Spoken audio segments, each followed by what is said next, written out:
Geoffrey, bonjour. Bonjour. Alors on avait l'occasion sur Aveyron TV de parler un petit peu de votre livre. Aujourd'hui, il est là. Et vous êtes là pour en parler. Alors déjà, comment vous est venu vous êtes passionné de cyclisme, je suppose? Tout à fait, ouais. Je suis passionné de cyclisme depuis que je suis tout petit. J'avais le rêve d'être coureur cycliste professionnel. Ouais. Malheureusement, j'en avais pas les qualités physiques. Ouais. Donc voilà, j'ai retranscrit tout ça dans l'écriture. J'avais le rêve d'écrire mon premier roman depuis plusieurs années. Ouais. C'est mon premier roman, donc c'est un exercice particulier et j'ai découvert aussi le monde de l'édition dans sa globalité, qui est un monde aussi particulier à part, avec ses codes où on apprend au quotidien. Et donc voilà, j'avais en gros l'idée, on va dire le fil rouge de l'histoire depuis quasiment mes 18 ans, donc ça commence à dater. D'accord. Et je voulais vraiment faire un vrai roman dans l'univers du cyclisme et du Tour de France, parce que j'étais frustré moi en tant que lecteur de ne pas retrouver ce genre d'histoire. On retrouve beaucoup de beaux livres sur le sport, des biographies, des récapitulatifs en fin d'année, et très rarement des vrais romans et des vraies fictions. Et donc voilà, j'ai voulu y remédier. En fait, j'ai voulu tout simplement écrire le livre que j'aurais aimé lire en tant que lecteur. Voilà.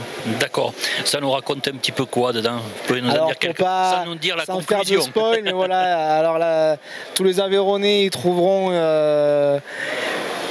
Ça parle beaucoup de l'Aveyron, parce que voilà, moi je suis Aveyronnais d'adoption, ça fait 4 ans que je suis arrivé ici, je suis biterrois à la base, mais ça a été un choix de vie de vivre ici avec ma famille.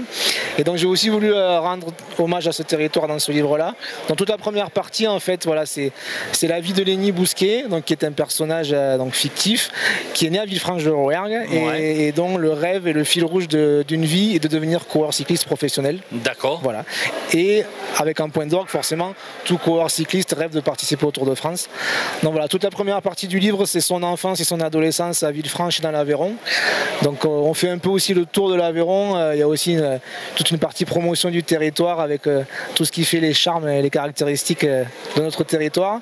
Et toute la deuxième partie, voilà, on est plus dans quand il arrive à l'âge adulte et quand il se rapproche de sa quête, et on est plus vraiment dans l'action sur le côté compétition du Tour de France. Et voilà, c'est une particularité, c'est un roman qui se termine dans le futur, en 2027, donc il y a une partie vraiment anticipation et projection pour le futur. D'accord. Je suppose que quand le Tour de France pointe son bout du nez en Aveyron, vous êtes sur le bord de la route. Oui, je suis tout dans ma télé pendant 3 semaines, et puis dès qu'effectivement, bon, cette année on n'est pas bien loti, mais c'est vrai que les années précédentes on a eu la chance de la voir. On a eu le Tour de France féminin aussi qui est passé à Rodez. Donc voilà, mais depuis tout jeune, j'essaie de me rendre sur le bord de la route, notamment dans les massifs montagneux où c'est le cœur de l'action, dans les Pyrénées, dans les Alpes. J'y suis allé beaucoup dans ma jeunesse avec mes amis, et c'est des souvenirs qui restent à vie aussi. Alors comme c'est le premier roman et que, comme vous dites, vous avez le rouage, vous commencez à apprendre le rouage. Tout à fait. Vous avez des idées dans la tête pour un autre roman ou autre chose? J'ai des idées dans la tête, effectivement. La fin, quand on le lira, donne des indices aussi sur mon possible futur dans le monde du livre. Et j'ai aussi d'autres idées, pas forcément sur le monde du cyclisme, mais toujours sur le monde du sport. Ouais. Notamment, pourquoi pas, sur le monde du tennis, où on attend aussi depuis longtemps en France des grandes victoires dans les grands chelems. Donc ce genre de fiction m'inspire aussi potentiellement sur d'autres sports. D'accord, bon, mais très bien. Un livre à retrouver aux éditions Amphora.